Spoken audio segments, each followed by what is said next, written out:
আজি ভাৰতীয় জনতা পাৰ্টিৰ এই নলবাৰী জিলা কাৰ্যালয়ত শতাধিক লোক আমাৰ দললৈকে যোগদান কৰিছে। কেইবা শতাধিক লোক আমাৰ দললৈকে আহিছে।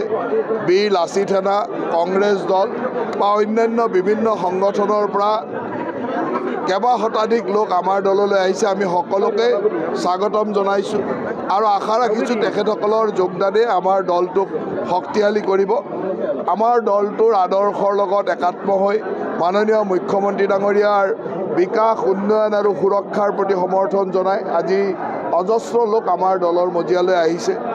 এই নিৰ্বাচনৰ প্ৰাকমুহূৰ্তত তেখেতসকলৰ যোগদানে আমাক যথেষ্ট দলটো শক্তিশালী কৰিব আৰু সকলোৱে দলৰ মজিয়াত সুন্দৰভাৱে কাম কৰাৰ সৌভাগ্য হ'ব।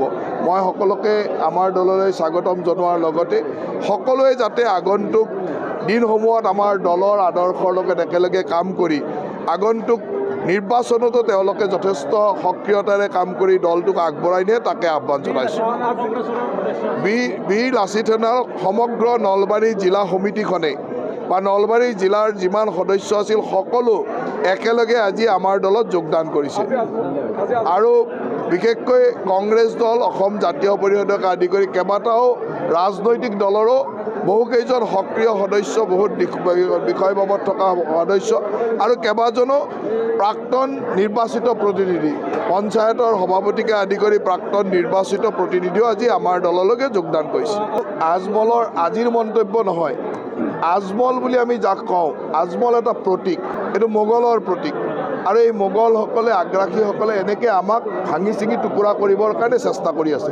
কিন্তু অসমীয়া ৰাইজ, অসমৰ খিলঞ্জীয়া ৰাইজ যিমানে শক্তিশালী যে তেওঁলোকৰ সেই আশা আমি পূৰণ হ'ব নিদিওঁ। অহা 29 তাৰিখে আমাৰ কেন্দ্ৰীয় গৃহমন্ত্ৰী অমিত শ্বাহ ডাঙৰীয়া নলবাৰী জিলাৰ চামতালৈকে আহিব। নলবাৰী টিহু সমষ্টিৰ অন্তৰ্গত চামতালৈ আহিব আৰু গোটেই জিলাখনৰ কাৰণে এটা উৎসৱৰ কথা, আনন্দৰ কথা যে অমিত শ্বাহ ডাঙৰীয়াৰ দৰে এগৰাকী শক্তিশালী নেতা আমাৰ জিলালৈ আহিব। আমি সকলোৱে তেখেতক স্বাগতম জনাম।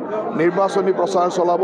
ৰাইজৰ মাজত তেখেতৰ প্ৰচাৰে আমাৰ দলটোক আৰু অধিক শক্তিশালী কৰিব, আৰু অধিক জনমুখী কৰি লৈ যাব বুলি আশা ৰাখিছোঁ। এতিয়ালৈকে আমাক, কাৰণ নিৰ্বাচনত বহুদিন আগতে গম পোৱা অসুবিধা, এতিয়ালৈকে 29 তাৰিখে আমাৰ কেন্দ্ৰীয় গৃহমন্ত্ৰী অমিত শ্বাহ ডাঙৰীয়া আহিব বুলি জনাইছে। তাৰপিছত নিশ্চয়কৈ মুখ্যমন্ত্ৰী ডাঙৰীয়া আহিব, অন্যান্য বহুকেইজন নেতা আহিব, কিন্তু এতিয়ালৈকে আমাৰ গৃহমন্ত্ৰীৰ কাৰ্যসূচীটো কনফাৰ্ম হৈছে।